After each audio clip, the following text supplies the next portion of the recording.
Good morning, Karidim. Today is the first Sunday of August and it's Communion Sunday. So let us prepare our hearts in worshiping and blessing the name of the Lord and giving thanks. For He is so rich in kindness and grace that He purchased our freedom with the blood of His Son and forgave us our sins. That is what Ephesians 1:7 says. So, as we come before the Lord, let us offer to Him our thanksgiving for all the things that He has done for us.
wherever you are, this is how we fight. Hallelujah.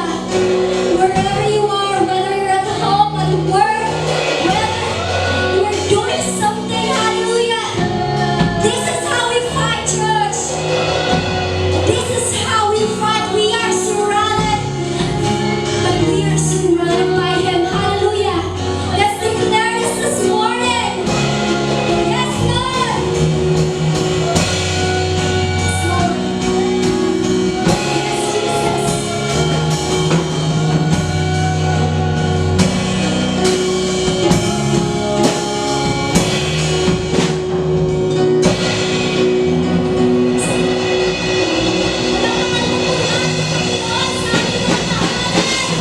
Hallelujah! Panibagong buwan, panibagong pag-asa. Hallelujah! So many grace of you, Lord. Yes, Jesus. Thank you, Jesus.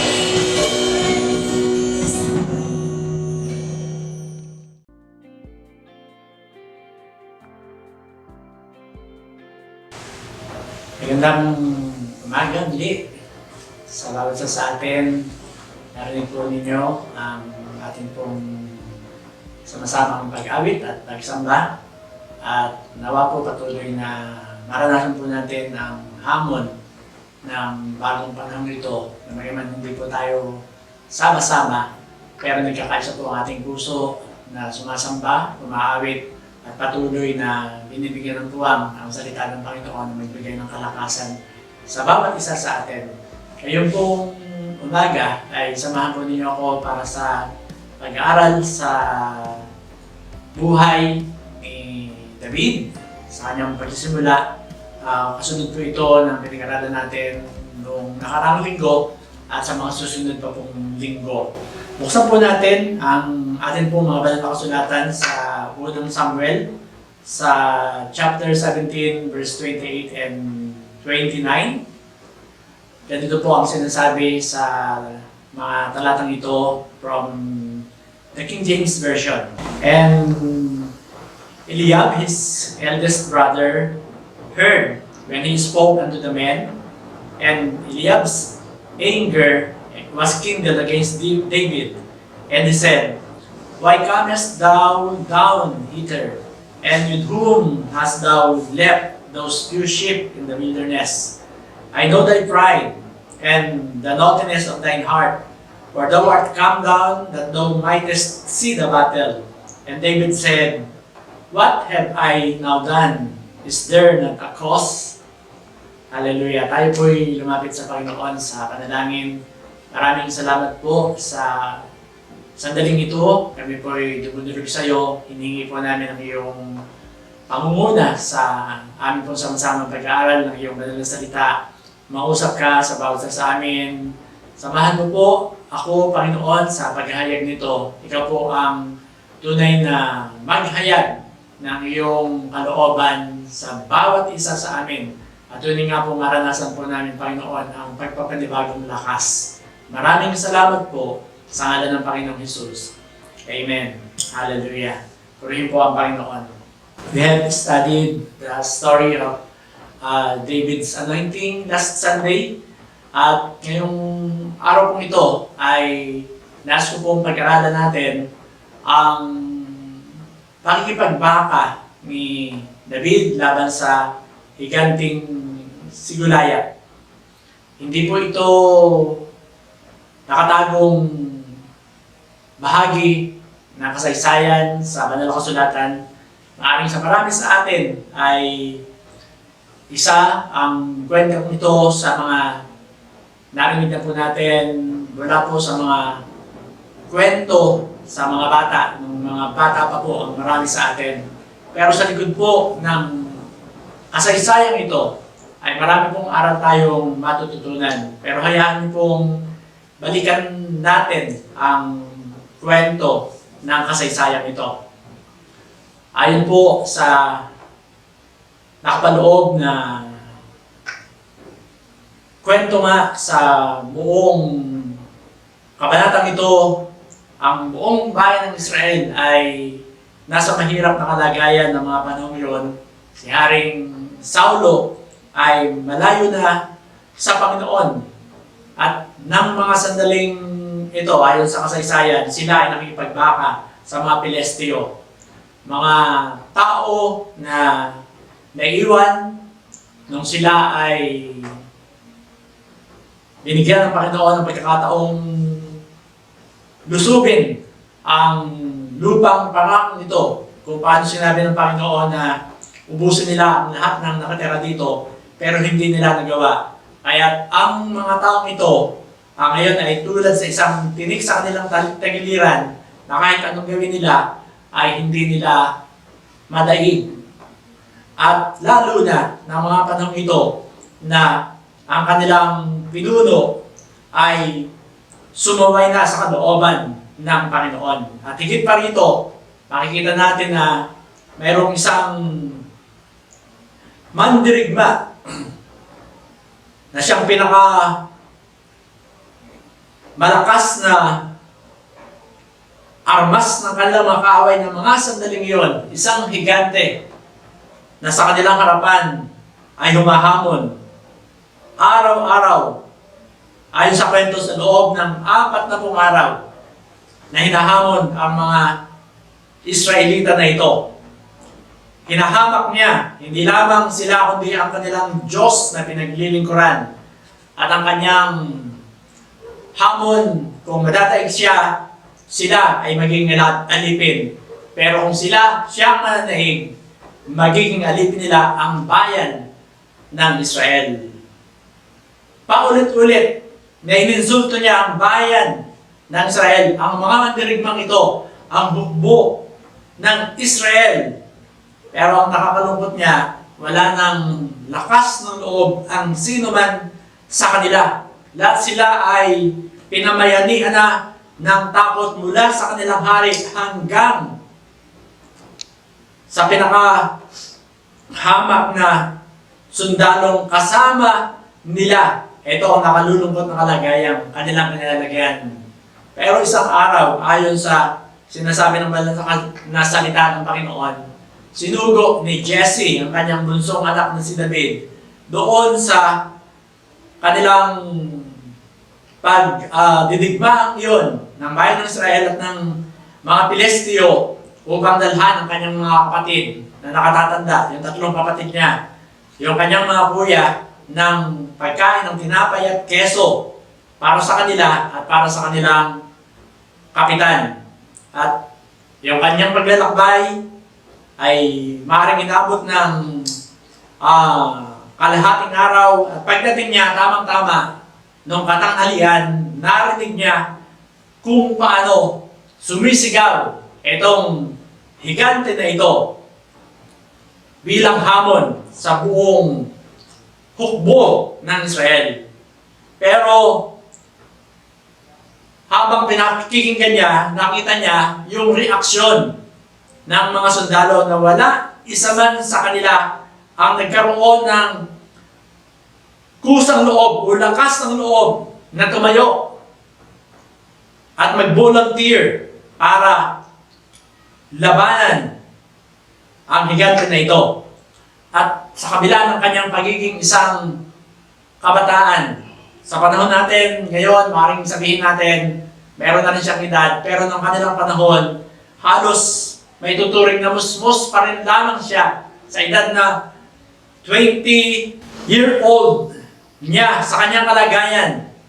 Pero hindi niya hinayaan na yung kanyang edad na yon ay maging dahilan upang hindi siya tumayo at itanong, bakit ginagawa ng higanting ito ang ganong paghamak sa kanilang Diyos? At narinig ng kanyang kuya, ayon dun sa kwento, yung kanyang sinasabi. At sa halip na siya ay sangayunan, pinagalitan pa siya at sinabi sa kanya, bakit niya iniwan yung kanyang mga inaalaga ang tupa. Pero ang sabi ni David sa kanyang mga kapatid at doon sa mga nakakarinig, bakit? Wala bang dahilan? Is there not a cause? Yun ang sabi niya. In other words, ganito ang sinasabi niya, is there not a time to take a stand? Is there not a truth worth living for? Indeed, worth dying for if necessary? Where is Israel's conviction? Ganun yung puso ni David ng mga sandaling iyon. Pero halos hindi nga siya bigyan ng puwang. Pero nagpumilit siya at narinig ng hari yung kanyang pagnanais na labanan ng higanting ito, kaya tinawag siya. At nang humarap siya sa hari, pinasuot sa kanya yung kanyang armor. At dahil nga mas malaking tao itong si Saulo, nung isuot niya ito, halos hindi na makalakad itong si David. At ang sabi niya, hindi ko kayang gamitin ito. Sapat na sa akin yung kinasanayan kong gamitin at kung paano ko tinulungan ng Diyos na labanan yung mga oso at labanan yung mga leon. Ganun din ako tutulungan ng aking Diyos upang magtagumpay sa higanting ito. Kaya't siya ay pinayagan na nga ng hari na harapin itong si Goliath. Nang makita ni Goliath yung tumatakbong kabataan ito sa kanyang harapan, yung lumalapit ito, na ang daladala lamang ay tungkod at yung kanyang tirador, sabi niya, anong palagay mo sa akin? Aso? Na pupunta ka rito, na daladala mo ay tungkod? At sinumpa siya, ayon sa kwento, ng higante. At pinaglalaki niya na yung katawan ng batang ito ay ipapakain niya sa mga manlalapa. Pero ang sabi ni David, dun sa mga talatang sumunod, you come to me with a sword, and with a spear, and with a javelin, but I come to you in the name of Jehovah host, the God of the armies of Israel, whom you have defied. Ganun ang sabi ni David, today will Jehovah deliver you into my hand, and I will kill you, and take your head off. I will give the dead bodies of the Philistine army this day to the birds of the heavens, and to the wild beasts of the earth, that all the earth may know that there is a God in Israel. And all these people shall know that God saves not with sword or spear, for the battle is Jehovah's, and He will deliver you into our hand. Hallelujah! Makikita natin kung paano tulad sa isang propeta na nagsalita, itong si David sa kanyang gagawin, hindi lamang sa higanting ito, kundi sa buong hukbo ng mga kaaway. Kung paano niya ipinahayag sa higanting ito, yung kanyang balak gawin, hindi lamang sa kanya, kundi sa buong hukbo ng mga Pilistyo. Ay diniklara niya yung layuning nararapat sana ay ginawa ng hukbo ng Israel, pero walang tumayo. At sa sandaling ito, narito ang isang pangkaraniwan, isang simpleng kabataan na tumatayo at naninindigan upang ipahayag ang kapangyarihan ng Diyos. At patuloy nating tingnan yung kwento habang siya ay lumalapit, nagdaladala na nga yung kanyang tirador, na nilagyan niya ng isang bato na pinulot niya kasama ng 4 na iba pa na makikita nating sa 5 yon ay isa nga lamang yung kanyang ginamit. Pero alam niya yung kanyang gagawin. Hinarap niya ang higanting ito. Dala ang kanyang pananampalataya at pagtitiwala na ang kasama niya ay ang Panginoon at ang Panginoon ang magbibigay ng tagumpay sa kanya. At tulad sa isang magiting na mandirigma na alam yung kanyang gagawin, parang isang bala na tumama sa noo ng higante, yung nag-iisang batong yon na naging dahilan ng kanyang pagkadapa ng higante upang malapitan niya ito at mismong yung kanyang tabak ang gamitin upang putulin ang kanyang ulo. Ganito, pinakita yung kwento ng tagumpay nitong si David laban sa higanteng ito. At tulad ng kanyang sinabi, yung buong hukbo ng mga Pilisteo, maaring sa tindi ng takot nila doon sa nakita nilang pagbagsak ng kanilang kampyon ay kumaripas ng takbo. Kaya't hinabol sila ng hukbo ng Israel at ng araw ding iyon na lagas ang libo sa kanila. Ang sabi, nasa 30,000 mga Pilisteo ang namatay at 60,000 ang nasugatan ayon kay Josephus, yung Jewish historian na kumuha ng kasaysayan nito. At daladala ni David yung ulo ni Goliath bilang tropeyo ng kanyang pagtatagumpay. Mga kapatid, eto ang isang katotohanan ng Diyos. Kapag siya ang kasama natin, kahit gaano ka-formidable yung ating kaaway, yung ating kalaban, check natin ang pagtatagumpay. At maraming aral na pwede tayong makita mula sa bahaging ito ng kasaysayan na nais kong tingnan natin sa mga sandaling ito upang patuloy na maunawa natin yung kalooban ng Panginoon sa kapanahonan natin ito. Let us reflect on some of these matters na makikita natin sa kwento ng kasaysayan ito. First, spiritual weakness affects a nation. Ito yung isang bagay na makikita natin. Yung karanasan nila na yung kanilang pinuno ay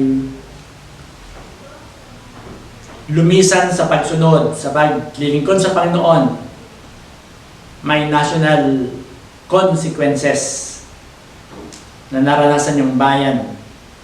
As soul moved farther from God, the nation's difficulties intensified. Ito yung makikita nating karanasan nila. Sabi sa Proverbs 14 verse 34, righteousness exalts a nation, and nations, if we would look at it, that forget God are led to punishment. Ganun yung sabi sa Psalm chapter 9 verse 17. How blessed is the nation, and how blessed Israel, that a man of David's caliber appeared. Ito yung makikita nating nangyari ng sandaling yon. And today, let us be challenged. Ang bawat isa sa atin, it's Christians, each of us must seriously attempt to contribute to the moral fiber of the nation. Ano man yung kalagayan ng ating bansa can be reflected with the kind and condition of the churches of that nation. Ulitin ko, nasabi ko na ito way back. As the church goes, so goes the world. Kung ano yung sitwasyon ng iglesia ng Panginoon, mararamdaman din ito sa kalagayan ng bayan ng Diyos. So let us find time to reflect on our spiritual strength, so that we could also be a source of strength for our nation. Next, paralyzing fear is a reproach to God's people. It is sinful for the people of God to live in fear in the face of the enemy. The Lord has not given us a spirit of fearfulness. Sabi sa 2 Timothy chapter 1 verse 7, spiritual phobia will condemn. Sabi sa Revelation 21 verse 8, kasama doon sa mga ibubulid sa dagat-dagatang apoy ang mga duwag. At ito ay paalala din ng Panginoon sa bawat isa sa atin. The early Christians were admonished to overcome their fear, and their boldness is frequently mentioned in the divine record. Mula sa aklat ng mga gawa, makikita natin kung paano sila tumayo, kung paano nanindigan, kung paano hindi sila natakot, nahamakin yung lahat ng bagay. Maipaglaban lamang yung kanilang pananampalataya.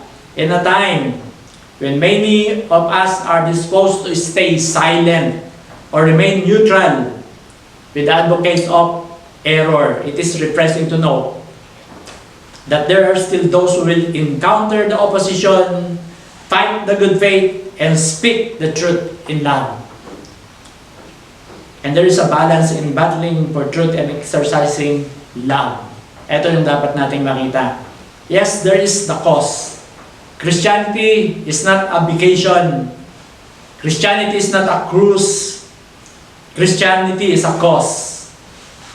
Issues that affect the destiny of human beings must not be ignored.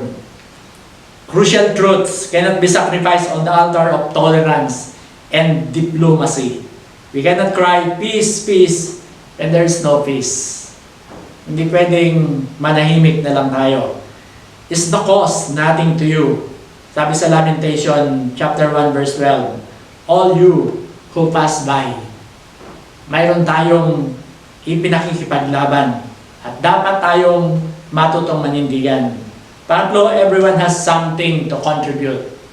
If we would look at this story, not everyone can be in the front lines, but everyone can contribute to the effort. Si Jesse, yung tatay nila David, matanda na siya para makipagbaka. Pero interesado siya doon sa kanilang pinakikipaglaban. At mayroon siyang binahagi kahit konti lamang. Ginawa niya yung kanyang magagawa. Nagbigay siya ng supply para doon sa pangangailangan ng mga nakikipaglaban. Nagbigay siya ng encouragement para sa mga naandun sa pakikipagbaka sa konting resources na mayroon siya. So, ganun din ang pwedeng gawin ng bawat isa sa atin. Hindi lahat pwedeng magturo. Hindi lahat pwedeng mag-preach. Hindi lahat pwedeng makipagdebate dun sa mga nagtuturo ng mali o ipakipaglaban yung katotohanan.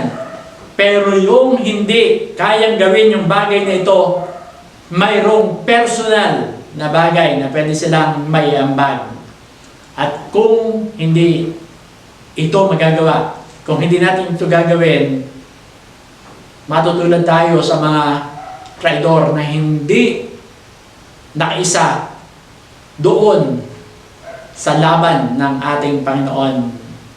Hihintayin na lang ba natin yung rapture na dumating, samantalang yung iba nakikipaglaban para angkinin yung tagumpay at hamakin yung lahat ng hamon na ibinibigay sa kanilang harapan.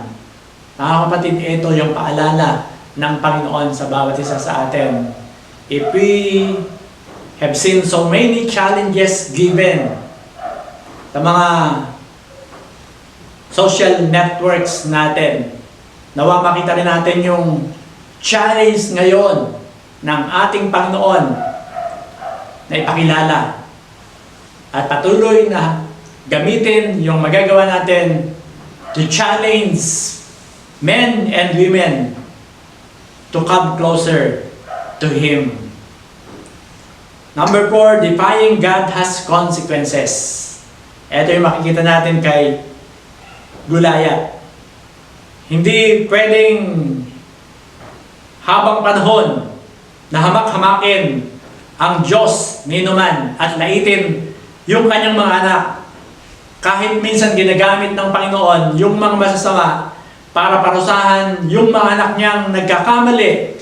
Pero tandaan natin, hindi habang panahon ay pwedeng manaig yung mga masasamang walang takot sa Panginoon. When Goliath challenged Israel, tingnan natin yung nangyari. He challenged God. When Saul of Tarsus persecuted the church, Christ said, "It is he whom Saul persecuted, It is not an easy thing na hamakin natin at hamunin ang ating Panginoon. There will be consequences. And next, overcoming adversity prepares one for greater service. Overcoming adversity prepares one for greater service. Yung great victory na ito ay binigay ng Diyos kay David ay naging simula ng paghanda niya sa leadership na inilaan ng Panginoon para sa kanya. Sabi ni isang writer, it is not too much to assert that this event was a turning point in the history of theocracy and marked David as the true king of Israel, ready to take up the Philistine challenge of God and of His people, to kindle in Israel a new spirit and in the might of the living God, to bring the contest to victory. Ganon pinakita ng halimbawa ni David sa kanyang maliit na simulang yon, kung paano niya inihanda, kung paano siya inihanda ng Panginoon sa mas malaking responsibility na ipagkakatiwala sa kanya sa leader. So preparation is necessary. It is a necessity in any successful endeavor. And the Lord has always prepared these men for their assigned roles. Laging ang Diyos ang naghahanda ng kanyang mga tao para sa kanyang itinakdang gawin para sa bawat isa sa kanila. Ang hamon ng Panginoon ngayon at ang tanong ng Panginoon, nasaan yung mga David para sa hinaharap? Sasanay ba tayo o inihanda ba natin yung ating sarili para sa pakikipagbangan nito pagdating ng panahon? Kung titingnan natin ang kwento ng buhay ni David, while he is still in the pasture land, he prepares himself. He makes himself not just a warrior, but a worshiper. Ganon din ang hamon ng Panginoon sa bawat isa sa atin. Sa kapanahonan natin ito, habang hinihintay natin ang mga bagong bagay na mangyayari, huwag nating sayangin ang ating pagkakataon. Let us prepare our hearts for the great battle na inilaan ng Panginoon sa bawat isa sa atin. And lastly, do not despise small things. Huwag nating hamakin yung maliliit na bagay. Yung kwentong ito ay nagpapakita na hindi natin kinakailangang piliin yung gusto lamang nating gawin. Kung paano si David ay ginawa yung maliit na bagay na pinagkatiwala sa kanya at sinamantala ito para may handa niya ang kanyang sarili sa mas malaking bagay, ganun din ang pwedeng gawin ng Panginoon sa bawat isa sa atin. And whatever little thing we had that we developed skillfully, kayang gamitin ito ng Panginoon pagdating ng panahon. Sabi si Shamgar, isang hero ng Panginoon, ox good lang yung kanyang hawak. Si Samson, ang ginamit lang niya para lupigin yung kanyang mga kaaway, yung buto ng hayop. Si Rahab, nasulat ang kanyang kasaysayan dahil lamang dun sa pisi na kanyang ninalawit. Si Gideon, trumpet.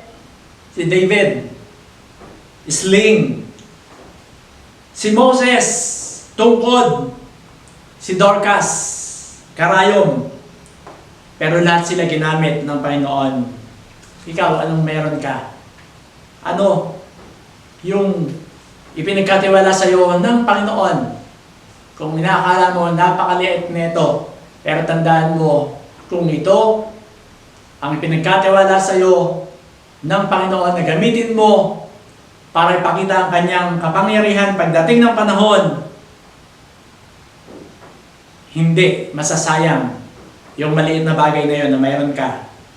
Kaya gamitin mo at pakasanayin mo ang iyong sarili dun sa mayroon ka sa ngayon, dahil hindi mo alam pagdating ng panahon kung paano mo pakikinabangan ito sa paglilingkod mo para sa iyong Panginoon. para sa ating Panginoon. And lastly, the power of God and not man's.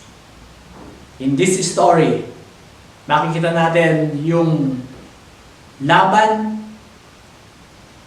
ng dalawang panig, kung paano ang higante, ang kanyang tiwala ay sa kanyang kapangyarihan, sa kanyang lakas, sa kanyang laki. Pero si David, ang kanyang tiwala ay sa kanyang Panginoon. Ang kanyang sinisigaw, ang pakikipagbaka ay sa Diyos. The Lord's cause does not depend upon great methods for its success. David did not assault the giant with sword, with spear, or any sophisticated armor. Ang ginamit lamang niya yung kanyang tiwala sa kanyang Panginoon. Ang kanyang sinigaw, ang pagkipagbaka ay sa Diyos.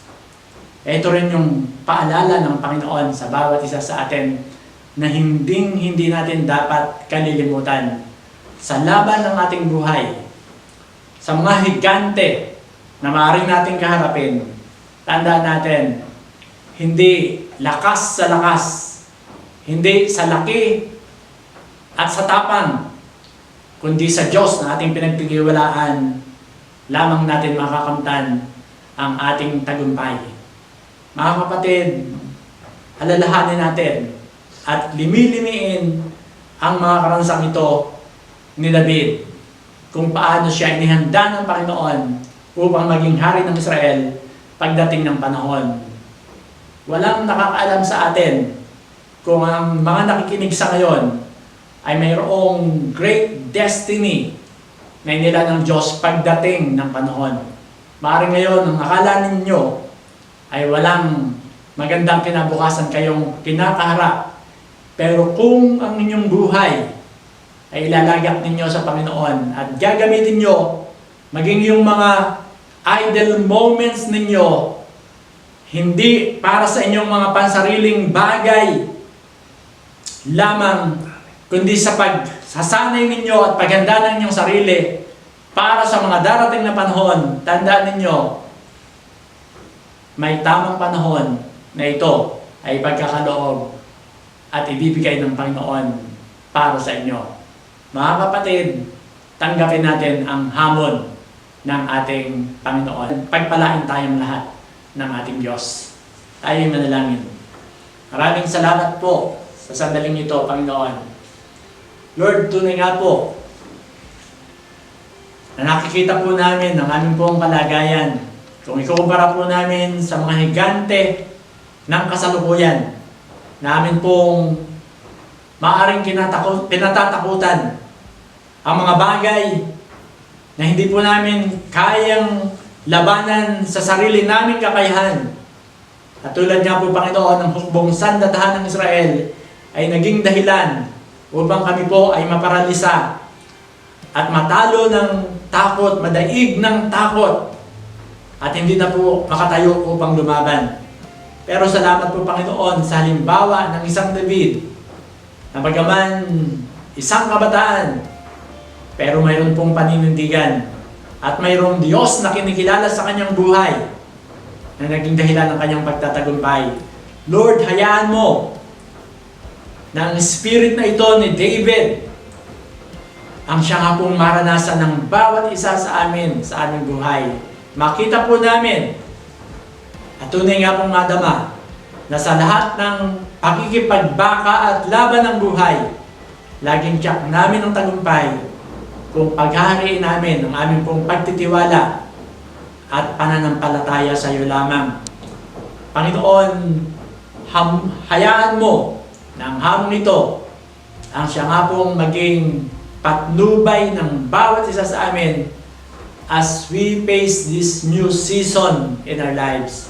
As we walk through this new day, Lord God, may we not be afraid, Lord God, of these giants before us, but allow us, Lord, to be strong and take the enemy in the strength that you have given to each one of us. Salamat po sa iyo, Panginoon. Salamat po sa tagumpay at kapangyarihang niloob mo na kamtin ng bawat isang nagtitiwala sa iyo. We just give you the praise. We just give you the honor and glory. In the mighty name of Jesus. Amen.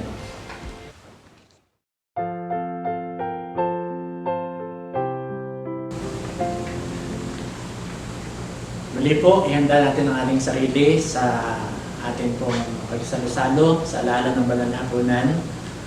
Buksan po natin ang ating mga banal na kasulatan sa aklat po ng Unang Korinto sa Kapitulo 11, talatang 23 hanggang 26. Ganito po ang sinasabi sa ESV version. For I received from the Lord what I also delivered to you, that the Lord Jesus on the night when he was betrayed took bread, and when he had given thanks, he broke it and said, "This is my body which is for you. Do this in remembrance of me." In the same way also he took the cup after supper, saying, "This cup is the new covenant in my blood. Do this as often as you drink it in remembrance of me. For as often as you eat this bread and drink the cup, you proclaim the Lord's death until He comes." Tayo po'y lumapit sa Panginoon sa panalangin. Salamat po sa sandaling ito. Pinapahayag po namin ang pagkilala sa iyo bilang aming Panginoong tagapagligtas. Salamat po sa kaloob na buhay at kaligtasang taglay po namin sa amin pong mga sarili. Sa sandali pong ito, patuloy namin pinapahayag ang karapatan mo sa aming buhay. Kung paano po namin bulay-bulayan ang kasaysayan ng buhay ni David mula pa po sa umpisa ng kanya pong pagkatawag. Alam po namin ganito rin ang layon mo sa bawat isa sa amin. Makita po namin ang kahalagahan na kami ay magtiwala sa iyo at hindi lamang po sa aming sariling kakayahan o sa sino pa man. Makita po namin, Panginoon, na ang aming tagumpay ay nakasalalay sa aming pong pagtitiwala sa iyo. At hayaan mo na ang oras na ito ay maging sandali ng aming pong pagpapahayag ng pagtitiwalang ito. Maraming salamat po sa ngalan ng Panginoong Hesus. Amen. Pagpalain mo rin po ang tinapay at ang alak na aming pagsasalusaluhan, tanda ng aming pong pagkilala sa iyo. Amen.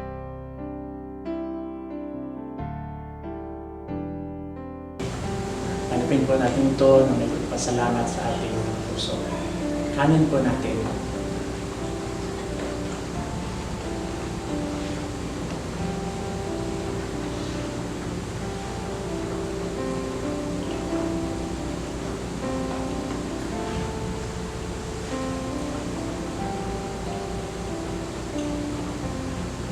Ganyan din po, atin pong pagsaluhan ang alak, simbolo ng dugo ng ating Panginoong Kristo. Tanggapin po natin muli ang katiyakan ng kanyang pakikipagtipan sa bawat isa sa atin. Inumin po natin.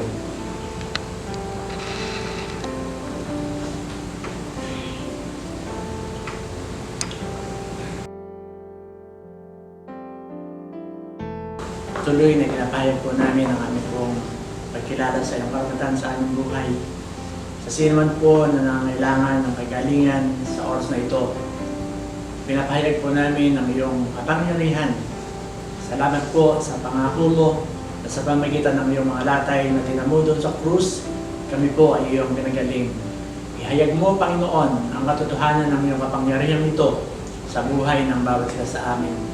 Katagpuin mo rin po ang pangangailangan ng bawat isa at hayaan mo lubos na makita at maranasan po namin ang tagumpay.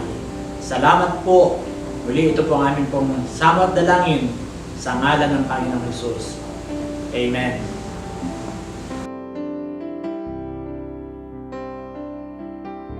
It's giving time. So, basahin po muna natin yung sa 2 Corinthians 9:7 says, "Each of you should give what you have decided in your heart to give, not reluctantly or under compulsion, for God loves a cheerful giver." Tithing means you're being obedient to God. So you should give without expecting anything in return. So tayo po ay manalangin. Father God, lumalapit kami sa araw na ito, Panginoon. Nagpapasalamat kami, Panginoon, sa kabila ng mga nararanasan naming hirap ng buhay, Panginoon. Ay nandiyan ka at patuloy kami na binibigyan ng biyaya, Panginoon. Ikaw ang nagsusuporta sa amin, Panginoon.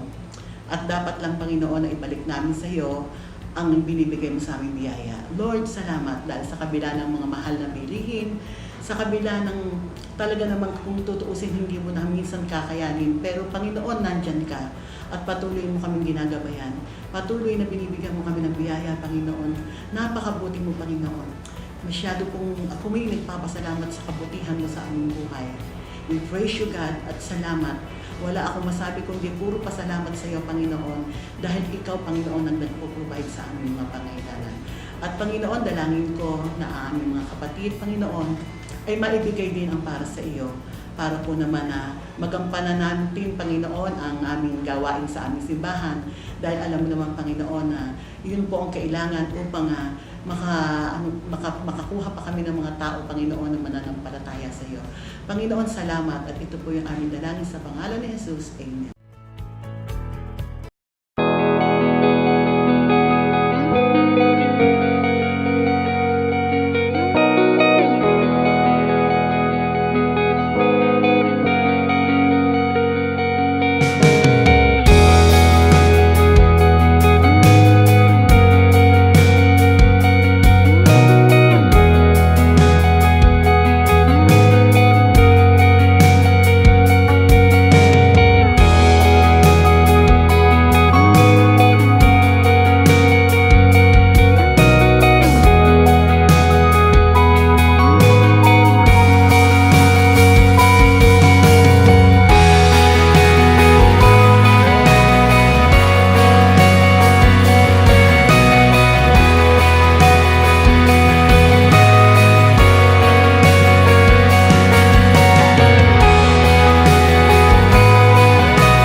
Tunay nga na ang bawat isa sa atin ay may hinaharap na pagsubok at digmaan sa atin pong mga buhay.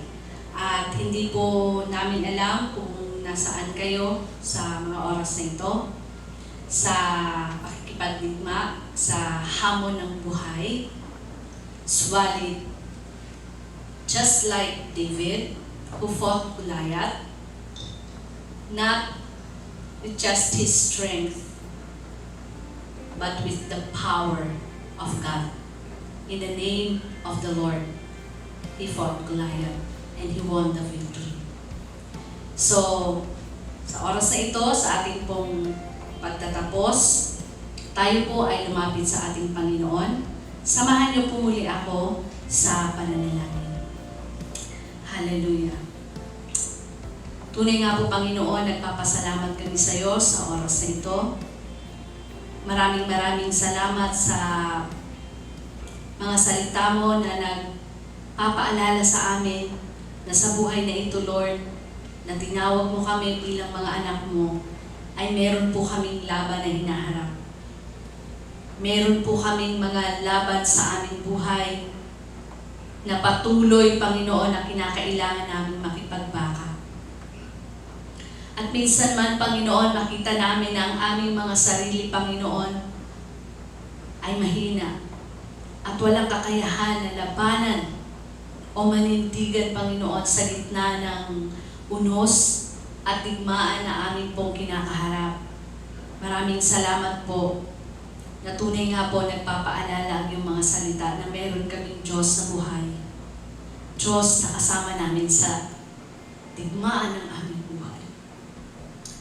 Lord, maaring merong nanonood na halos hindi niya na nga po, Panginoon, makayanan ang bigat na kanyang dinadala sa kanyang puso. Lord, I pray right now that you would touch that person. Strengthen that person, Lord. Remind him of your beautiful plan, of your wonderful plan for him, for his life. Maraming salamat po, Panginoon, na tunay nga po, ikaw ang Diyos ng kaligtasan. At ikaw ang Diyos